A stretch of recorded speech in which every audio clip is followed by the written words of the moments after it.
মুমিন কারে বলে, মুমিন কারে বলে, ইমানদার কারে বলে? আপনি আমি যতই মুখ দিয়ে দাবি করি না কেন আমি ইমানদার, আমার বাপ দাদা মুসলমান, আমি মুসলমান, সেই সূত্রে আমি মুসলমান, গরু জবাই করে খাই, আদমশুমারিতে মুসলমান, এই সূত্রে মুসলমান দাবি করলে হবে না। আল্লাহর কোরআন থেকে ইমানদার কারে বলে একটু শুনে যান ইনশাআল্লাহ। আমার বন্ধুগণ ভালো করে কান লাগা শোনেন, ইমানদার কারে বলা হয়, মুমিন কারে বলা হয়, মুসলমান কারে বলা হয়? আল্লাহর কোরআন আপনাকে উত্তর দিচ্ছেন। আল্লাহ রাব্বুল আলামিন ইমানদারের সংজ্ঞা দিচ্ছেন সূরা আনফালের 2 নম্বর আয়াত। একটু আওয়াজ দিয়ে বলেন কয় নম্বর আয়াত? সূরা আনফালের 2 নম্বর আয়াত, 9 নম্বর পারা, 16 নম্বর পৃষ্ঠা, 2 নম্বর লাইন, 1 নম্বর রুকুর মধ্যে আল্লাহ রাব্বুল আলামিন সুন্দর করে জানিয়ে দেন, ইন্নামাল মুমিনুনা আল্লাযীনা ইযা যুকিরাল্লাহু ওয়াজিলাত কুলুবুহুম ওয়া ইযা তুলিয়াত আলাইহিম আয়াতুহু যাদাতুহুম ঈমানা ওয়া আলা রাব্বিহিম ইয়াতাওয়াক্কালুন। আল্লাহ রাব্বুল আলামিন বলেন ইন্নামাল মুমিনুনা, নিশ্চয় মুমিন তারা, নিশ্চয় ইমানদার তারা, নিশ্চয় মুসলমান তারা, ইযা যুকিরাল্লাহ, যখন বান্দার সামনে আমি আল্লাহ তাআলার জিকির করা হয়, সুবহানাল্লাহ, আলহামদুলিল্লাহ, লা ইলাহা ইল্লাল্লাহ, আল্লাহু আকবার, এই সমস্ত জিকিরগুলো করা হয়। শুধু জিকিরের অর্থ এখানেই সীমাবদ্ধ নয়। আল্লাহ রাব্বুল আলামিন বলে বান্দারে জিকির নামে যে কোরআনুল কারীম খানা নাযিল করেছি, এই জিকিরের যখন আলোচনা করা হয়, কোরআনের আলোচনা করা হয়, ওয়াজিলাতু কুলুবুহুম, তখন বান্দার যে কলব রয়েছে, অন্তর রয়েছে, এই কলবগুলো নরম হয়ে যায়, এই কলবগুলো ক্রন্দনরত অবস্থা হয়ে যায়, সফট হয়ে যায়। আল্লাহর বান্দা তখন কোরআন পড়ে মজা পায়, আল্লাহর বান্দা তখন নামাজ পড়ে মজা পায়, আল্লাহর বান্দা তখন রোজা করে মজা পায়, আল্লাহর বান্দা তখন দান সদকা করে মজা পায়, আল্লাহর বান্দা তখন মসজিদ বানিয়ে মজা পায়, আল্লাহর বান্দা তখন মাদ্রাসা বানিয়ে মজা পায়, আল্লাহর বান্দা তখন মাহফিল করে মজা পায়, আল্লাহর বান্দা তখন দ্বীনের ভালো ভালো কাজগুলো করে মজা পায়, তৃপ্তি পায়, আনন্দ পায়। আল্লাহ রাব্বুল আলামিন বলেন ওয়া ইযা তুলিয়াত আলাইহিম আয়াতুহু, আর বান্দার সামনে যখন আমি আল্লাহ তাআলার কোরআন থেকে আয়াতগুলো পাঠ করা হয়, তিলাওয়াত করা হয়, যাদাতুহুম ঈমানা, আমি আল্লাহ তাআলা ওই সমস্ত বান্দা বান্দির ঈমানগুলো তখন আস্তে আস্তে বাড়ায়া দেই। জোরে বলেন সুবহানাল্লাহ। ঈমানগুলো বৃদ্ধি করে দেই। দৃঢ় ঈমান থাকলে হিরোয়ে পরিণত হয়ে যায়, দুর্বল ঈমান হলে সবল ঈমান হয়ে যায়।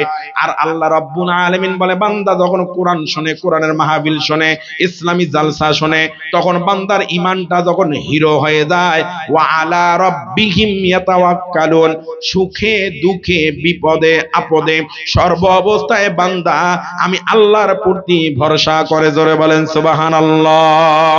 আমরা সুখে দুঃখে ভরসা করব কার উপর? সকলে আওয়াজ দিয়ে বলেন কার উপর? আমার বন্ধু ইমানদারের পরিচয় আমরা কোরআন থেকে পেলাম, এবার হাদিস থেকে, আমার নবীর হাদিস থেকে ইমানদারের সংজ্ঞা নেন। আমার নবী বলেছেন লা ইউমিনু আহাদুকুম, তোমাদের কেউ ইমানদার হতে পারবে না হাত্তা আকুনা হাব্বা ইলাইহি মিন ওয়ালিদিহি, যতক্ষণ পর্যন্ত তোমাদের কেহ পিতা মাতা ওয়ালাদিহি ওয়ান নাসি আজমাইন, পিতা মাতা ভাই বোন আত্মীয় স্বজন এবং গোটা পৃথিবীর মানুষের চাইতেও আমি রাসূলুল্লাহকে বেশি ভালোবাসতে পারবে না, ততক্ষণ পর্যন্ত কেউ ইমানদার হতে পারবে না। তার মানে হাদিস প্রমাণ করে যার অন্তরে আমার নবীর ভালোবাসা বেশি, সে তত বেশি পাক্কা ইমানদার। কথা বলেন ঠিক না ব্যাঠিক? ও মুসলমান, ভালো করে একটা কান লাগা শুনে যান একটা করুণ হৃদয়ের ঘটনা। আমার নবী সাহাবা কিরাম আমার নবীকে জীবন দিয়ে ভালোবেসেছিলেন। আমার নবীর জীবিত অবস্থায় শুধু নয়, আমার নবী যখন দুনিয়া থেকে বিদায় হয়ে গেছেন, আমার নবীর সাহাবা কিরাম পাগলের মতো ভালোবেসেছিলেন। আমার নবীকে জীবনের চাইতেও বেশি ভালোবেসেছিলেন। আমার বন্ধুগণ, তার বাস্তব একটা ঘটনা শুনে যায়। আমার বন্ধুগণ, আমার নবীর সাহাবী কালো সাহাবী হযরতে বিলাল রাদিয়াল্লাহু তাআলা আনহু কেমন করে আমার নবীকে ভালোবাসতেন একটু ভালো করে কান লাগায় শোনেন রে ইন্ডিয়ার মুসলমানরা। এই আলোচনা শোনার পর আশা করি চোখের মধ্যে পানি রাখতে পারবেন না, ধরে রাখতে পারবেন না। একটু হৃদয় দিয়ে অনুধাবন করার চেষ্টা করুন কথাগুলো। আমার নবীর যেদিন ওফাত হয়ে গেল, আমার নবী যেদিন দুনিয়া থেকে বিদায় হয়ে গেল, আমার বন্ধুগণ পুরো মদিনাবাসীর মধ্যে শোকের ছায়া নেমে আসলো। পুরো মদিনাবাসীর মধ্যে স্তব্ধ হয়ে গেল। পশু পাখিগুলো খাদ্য খায় না, ছোট্ট ছোট্ট বাচ্চারা মায়ের বুকের দুধ খায় না। আমার বন্ধুগণ, আমার নবীর একটা উট ছিল, যেই উটের মধ্যে সরে ইসলামের দাওয়াত দিয়েছিলেন। আমার নবী চলাফেরা করতেন, এই উটটার নাম ছিল কসওয়া। একটু আওয়াজ দিয়ে বলেন তো উটটার নাম কি? এই উটটার নাম ছিল কসওয়া। আমার নবী যেদিন দুনিয়াতে বিদায় হয়ে গেলেন, 12 রবিউল আউয়াল সোমবারের দিন আমার নবী বিদায় হয়ে গেছেন। আমার নবীকে রাউদাতুম মিন রিয়াজুল জান্নাহ আমার বন্ধু দাফন করে দেওয়া হয়েছে বুধবারের দিন। আমার বন্ধুগণ, আমার নবী যখন দুনিয়া থেকে বিদায় হয়ে গেল, এই কসওয়া আমার নবীর উট খানা পাননি কিছু খায় না, খাদ্য মুখে দেয় না, শুধু দু চোখ বেবে টপ টপ টপ টপ করে পানি ছেড়ে দেয়। আর একজন মালিক গিয়ে বলে, এরে উট কেন খাদ্য খাও না, কেন তোমার কি হয়েছে? উট শুধু দু চোখের পানি টপ টপ করে ছেড়ে দিই। এটাই বোঝায় বিশ্ব নবী দুনিয়াতে নাই, আমি উট খানা খা কি করবো রে। আল্লাহু আকবার। ছোট্ট ছোট্ট বাচ্চাগুলো মায়ের বুকের দুধ খায় না, মায়ের বুকের মধ্যে দুধ লাগায় মুখ লাগায় না। ছোট্ট ছোট্ট বাচ্চারা এলান দিচ্ছে, আমাদের নবী দুনিয়াতে নাই, আমরা বেঁচে থেকে আর কি করব। আমার বন্ধুগণ, আমার নবীর সাহাবী হযরত ওমর রাদিয়াল্লাহু তাআলা আনহু পাগলের মতো হয়ে গেল।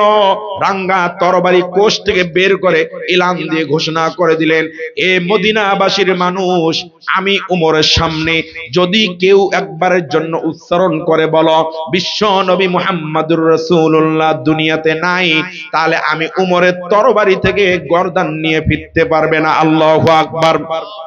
সুতরাং আমার সামনে কেউ বলবা না বিশ্ব নবী দুনিয়াতে নাই। আমার নবীর সাহাবী আবু বকর সিদ্দিক রাদিয়াল্লাহু তাআলা আনহু ডাক দিয়ে বলে, ওমর ভাই পাগলামি করিও না, মাথা ঠান্ডা করো, মাথা গরম করিও না। যেখানে আমার নবী চলে গেছেন সেখানে সকলকেই যাইতে হবে। কুল্লু নাফসিন যায়িকাতুল মাউত, একদিন না একদিন সকলকে মৃত্যুর স্বাদ গ্রহণ করতে হবে। ও ওমর ভাই মাথা ঠান্ডা করো, মাথা ঠান্ডা করো, গরম করিও না। আমার নবীর সাহাবী ও হযরত ওমর মাথা ঠান্ডা করলেন, কারণ আমার নবীর সাহাবী এত বড় মর্যাদাবান সাহাবী। আমার নবী নিজের জবানিতে ঘোষণা করেছেন, লাউ কানা নাবিয়্যাম মিন বাদি লাকানা উমর, আমি রাসূলের পরে আর কোন নবী আসবে না।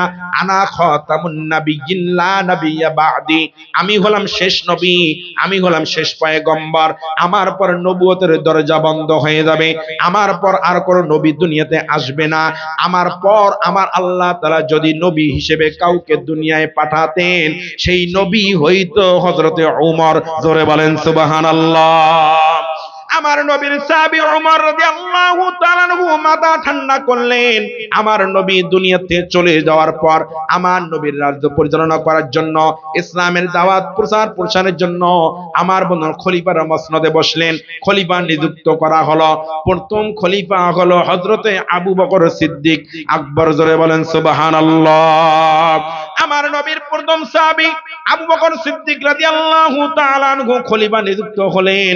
খলিফা নিযুক্ত হওয়ার পর যখন রাষ্ট্রীয় দায়িত্ব গ্রহণ করলেন, আমার বন্ধুগণ হঠাৎ করে একদিন তাকিয়ে দেখতেছেন আল্লাহর নবীর কালো সাহাবী বিলাল।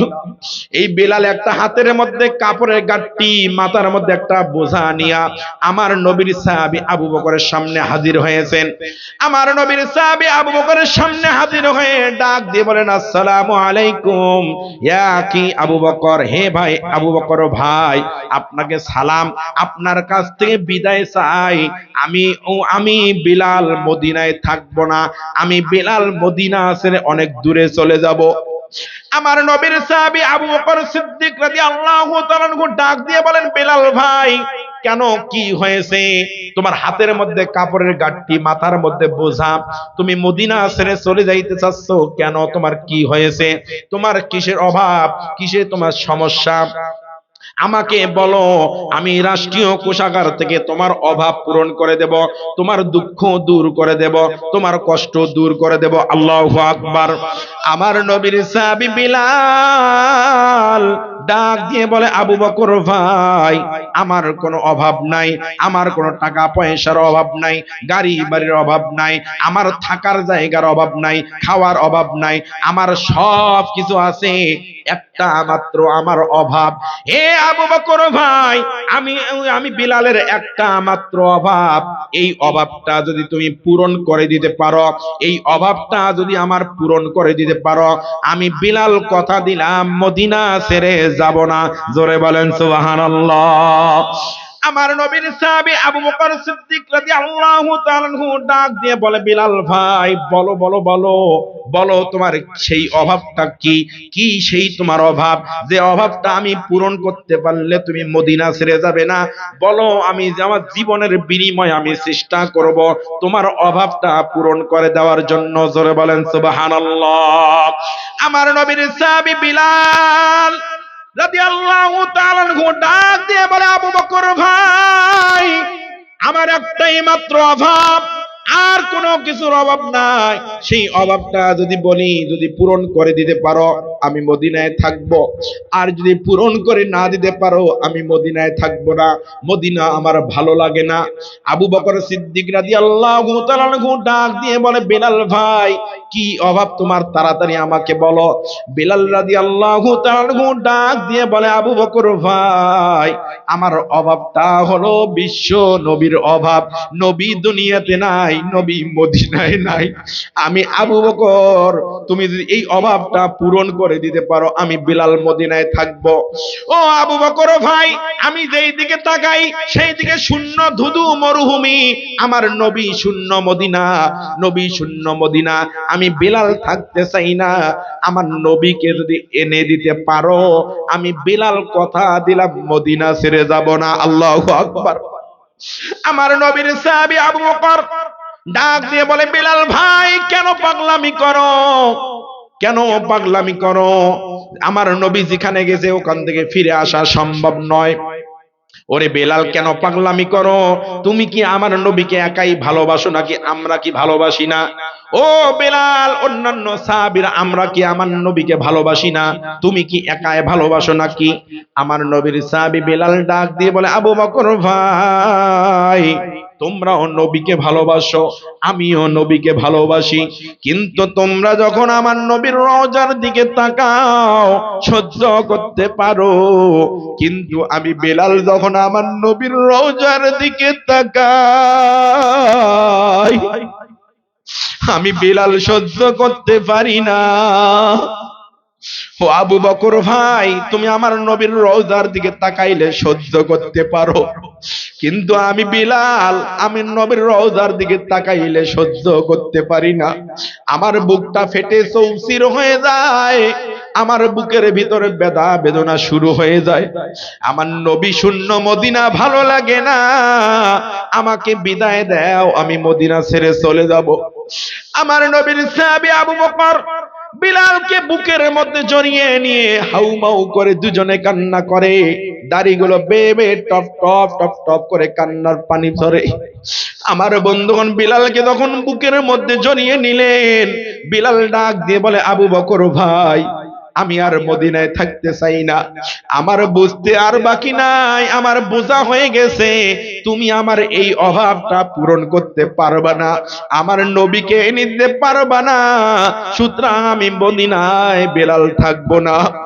আমার নবীর সাহাবী আবু বকর বেলালকে জড়িয়ে ধরে, বুকের মধ্যে জড়িয়ে ধরে, কপালের মধ্যে চুমু খায়, গালের মধ্যে ঠোঁটের মধ্যে চুমু দেয়, বলে, বিলাল ভাই, তোমার ভিতরে যে অভাব, এটা আমি আবু বকর আমার জীবনের বিনিময়েও পূরণ করতে পারবো না। ও বিলাল ভাই রে, এই জন্য তোমারে আর কোনো জোর করব না, তোমার উপর কোনো জুলুম করব না। তোমার যদি ভালো লাগে মদিনায় থাকো, আর যদি ভালো না লাগে তুমি চলে যেতে পারো।